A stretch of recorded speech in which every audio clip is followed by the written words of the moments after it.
வணக்கம். அப்போ இந்த வீடியோவுக்கு போகிறதுக்கு முன்னாடி உங்கள்கிட்ட நான் திரும்பவும் கேட்டுக்கிறேன். இந்த வீடியோ தினமும் நீங்கள் பார்க்க வேண்டும்னா சப்ஸ்கிரைப் பண்ணுங்கள், மறக்காமல் சப்ஸ்கிரைப் பண்ணுங்கள். அது மட்டும் இல்லாமல் உங்களுக்கு தெரிஞ்ச ஃப்ரெண்ட்ஸுகள், உங்கள் உறவினர்கள் எல்லாருக்கும் இதை ஃபார்வர்ட் பண்ணி விடுங்க, ஷேர் பண்ணுங்கள். அதே நேரத்தில் கிளிக் பண்ணுங்கள், லைக் பண்ணுங்கள், கமெண்ட் பண்ணுங்கள். சரிங்களா? ஓகே, சரி.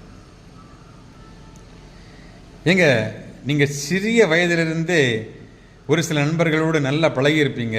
இவர் தான் என்னுடைய நண்பர், இவள் தான் என்னுடைய தோழி என்று சொல்லியிருப்பீங்க இல்லையா? அவங்க இந்த வயது வரைக்கும் முதுமையான அந்த நிலையிலையும் இப்பொழுதும் பல வருடங்களாக தொடர்ந்து உங்களுடைய நட்பில் இருக்கிறாங்களா? உங்களுடைய நட்பு ஓட்டத்தில் நீங்கள் வைத்திருக்கிறீங்களா? அப்படின்னா உண்மையிலேயே அவங்களும் அதிர்ஷ்டசாலி, நீங்களும் அதிர்ஷ்டசாலி. தொன்மை மறவேல் என்று அவ்வை பிராட்டியார் தன்னுடைய ஆத்திச்சூடி 64வது கட்டளையாக மிக தெளிவாக சொல்லுகின்றார். தொன்மை மறவேல் என்பது பழைய நட்பினை மறவாதே.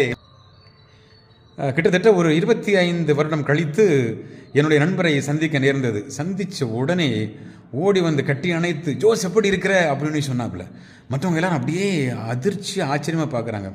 ஒரு ஃபாதர் அங்கி போட்டிருக்கிறாரு, அவரை போய் இப்படி கட்டி பிடிச்சி ஜோஸ் எப்படி இருக்கிற அப்படின்னு கேட்குறாரே என்று பார்த்தார்கள். அன்பிற்குரியவர்களே, நட்பிற்கு எப்பொழுதுமே வித்தியாசம் தெரியாது. எப்பொழுது எப்படி சிறிய வயதிலே நாம் பழகினோமோ அதே போன்று நாம் இப்பொழுதும் நம்முடைய நண்பர்களை அழைப்பது வழக்கம். அதுதான் உண்மையான நட்பிற்கு இலக்கணமாக இருக்கு. பழமை எனப்படுவது யாதனின் யாதும் கிழமையை கீழ்ந்திடா நட்பு. திருக்குறளிலே திருவள்ளுவர் மிக தெளிவாக 801வது பாடலிலே சொல்லி இருக்கிறார். எந்த உரிமையையும் இழக்காத நட்பு உண்மையே அது மிக சிறந்த நட்பு. நமது நட்பு எப்படி இருக்கிறது என்றை நாம் சிந்தித்து பார்க்க அழைக்கப்படுகிறோம். திருவிவிலியத்திலே யோவான் 15வது அதிகாரம் 15வது இறைவார்த்தையிலே என்ன சொல்லுகிறார் ஆண்டவர் இயேசு? நான் உங்களை நண்பர்கள் என்பேன் என்று சொல்லுகிறார். ஆம், அதனால்தான் இயேசு சபையில் உள்ளவர்கள் கூட தங்களை இயேசுவினுடைய நண்பர்கள் என்று அடையாளப்படுத்திக் கொள்ளுகிறார்கள். எனவே நாம் எல்லோரும் நட்பு பாராட்டுவதற்கு அழைக்கப்படுகிறோம், நட்பிற்கு முக்கியத்துவம் கொடுப்பதற்கு அழைக்கப்படுகிறோம். இன்றைக்கு பதவி உயர்வு வந்தவுடனே, அல்லது பணம் வந்தவுடனே, அல்லது ஆட்கள் வந்தவுடனே, அதிகார பலம் வந்தவுடனே உங்களுடைய நண்பர்கள் உங்களை விட்டு பிரிந்து சென்று விட்டார்களா, சென்றிருக்கிறார்களா, அதனால் நீங்கள் மனமுடைந்து இருக்கிறீர்களா, கவலையோடு இருக்கிறீர்களா? கவலைப்படாதுங்க, மனம் உடைந்து போகாதீர்கள். அவர்கள் உண்மையிலேயே உங்களுடைய நட்பு அல்ல, உங்களுடைய ஆத்மார்த்தமான நண்பர் அல்ல என்பதை நினைத்து கொள்ளுங்கள். கடவுள் உண்மையான நண்பர் என்பதை உங்களுக்கு அடையாளம் காட்டியிருக்கிறார். எனவே அதையெல்லாம் பற்றி கவலைப்படாமல் சிறிய வயதிலிருந்து இன்று வரை உண்மையான எந்த விதமான எதிர்பார்ப்பும் இல்லாமல் உங்களோடு அன்பு பாராட்டி கொண்டிருக்கக்கூடிய உங்களுடைய அன்பர்களை, நண்பர்களை தயவு செய்து தொலைத்து விடாதீர்கள். அவர்களை அப்படியே உங்களோடு வைத்துக் கொள்ளுங்கள்.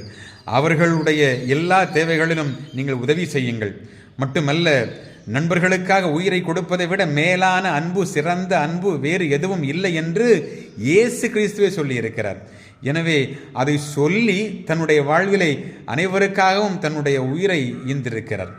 அன்பிற்குரிய என் நண்பர்களே, இன்று இந்த நாளிலே உங்களுடைய நண்பர்களுக்காக கடவுளிடம் நன்றி செலுத்துங்கள், கடவுளுக்கு நன்றி செலுத்துங்கள்.